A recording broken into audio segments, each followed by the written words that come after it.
Authored by Brandon Smith via wild-market.com, this article was originally published at Birch Gold Group as I predicted just after the 2016 presidential election. A sordid theater of blame has exploded over the state of the U.S. economy, with fingers pointing everywhere except, in most cases, at the true culprits behind the crash. Some people point to the current administration and its pursuit of a trade war. Others point to the Federal Reserve, with its adverse interest rate hikes into economic weakness and its balance sheet cuts. Some blame the Democrats for doubling the national debt under the Obama administration and creating massive trade and budget deficits. And others look towards Republicans for not yet stemming the continually increasing national debt and deficits. In today's economic landscape, the debt issue is absolutely critical. While it is often brought up in regards to our fiscal uncertainty, it is rarely explored deeply enough. I believe that economic crisis events are engineered deliberately by the financial elite in order to create advantageous conditions for themselves. To understand why, it is important to know the root of their power. Without extreme debt conditions, economic downturns cannot be created, or at least sustained for long periods of time. According to the amount of debt weighing down a system, banking institutions can predict the outcomes of certain actions and also influence certain end results.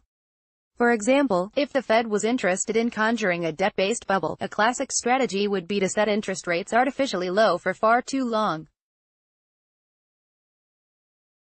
Conversely, raising interest rates into economic weakness is a strategy that can be employed in order to collapse a bubble. This is what launched the Great Depression, it is what ignited the crash of 2008, and it is what's going on today. The massive debt burden makes recovery difficult, if not impossible, and thus the system becomes increasingly dependent on the banking elites to resolve the problem. That is the fuel that keeps the centralization machine running.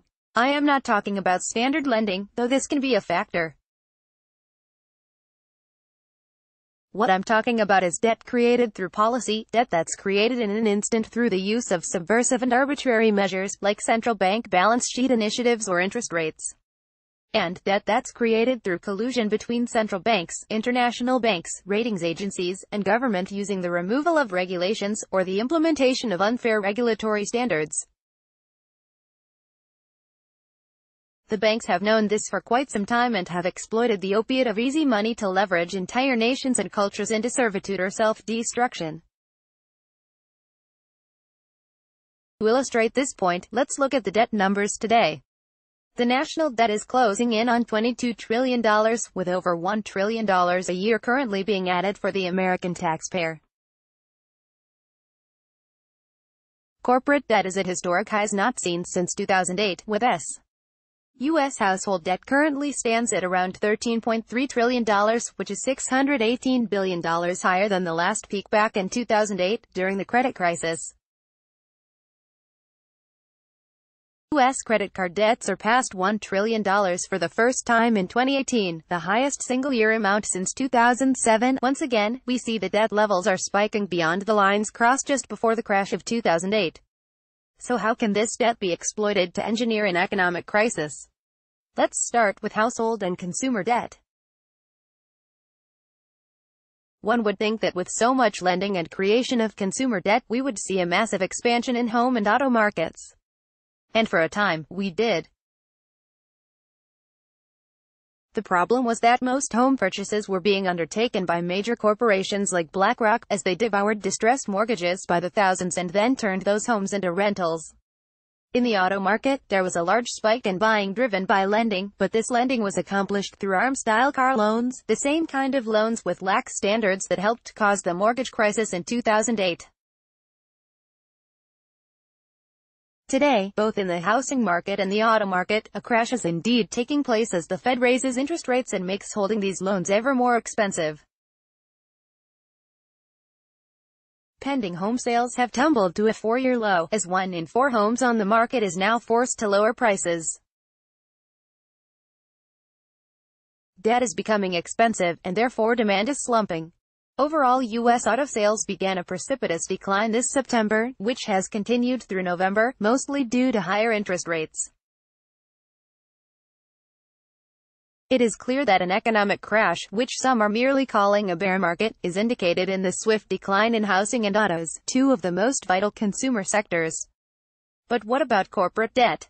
Let's use GE, GM and Ford as litmus tests. GE is currently in the red for over $115 billion.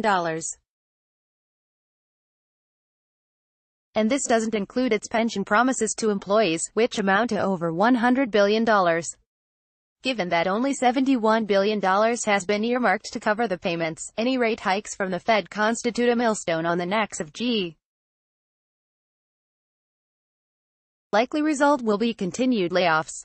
Last December, GE announced 12,000 jobs to be cut through 2018, and it is likely cuts will continue into 2019.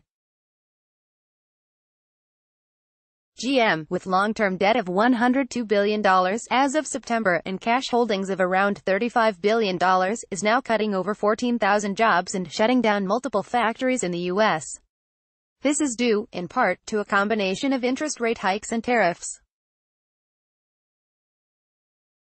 However, the true point of fracture is because of the expansive debt that GM is responsible for. Without such debt, neither rate hikes nor Trump's tariffs would have as intense an effect on these corporations.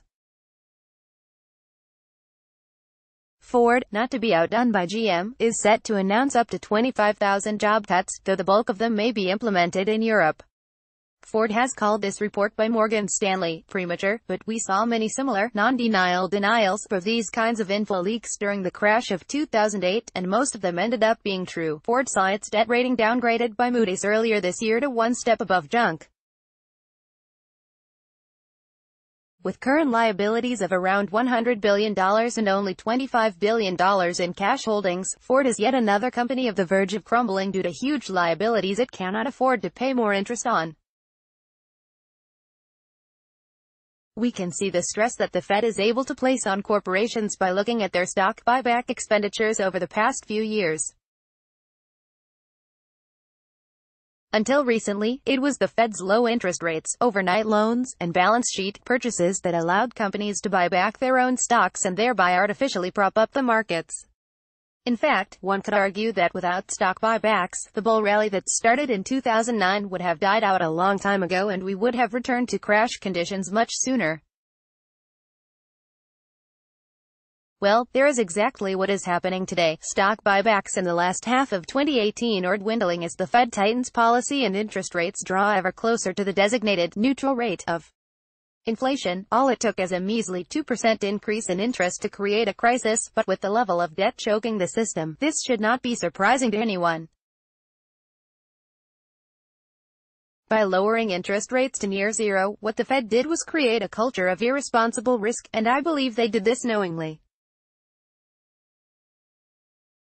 Even Donald Trump has tied himself to the performance of the stock market and embraced the debt addiction, arguing for the Fed to stop or reduce interest rate hikes to keep the debt party going. Though, with Trump's White House crawling with international banking agents and think tank ghouls, there might be far more than meets the eye as Trump anchors himself to the performance of the Dow. The Fed is not going to stop. Why would they? They have created the perfect bubble. A bubble that encompasses not only corporate debt, consumer debt, and stock markets, but also bond markets and the U.S. dollar itself. If the goal is a move to centralize power, then the banking elites have the perfect crisis weapon in their hands, and they barely need to lift a finger, or raise rates, to trigger the event. As noted earlier, it is not only stock investors that are dependent on Fed interest rates, but also the U.S.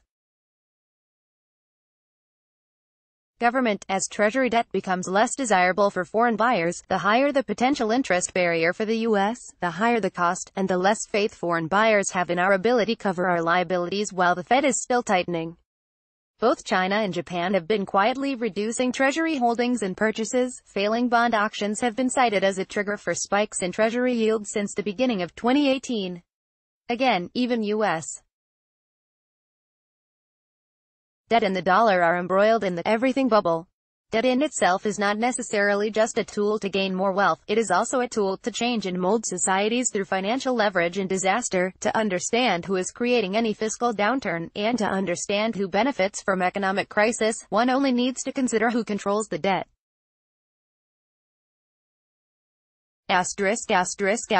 If you would like to support the publishing of articles like the one you have just read, visit our donations page here. We greatly appreciate your patronage.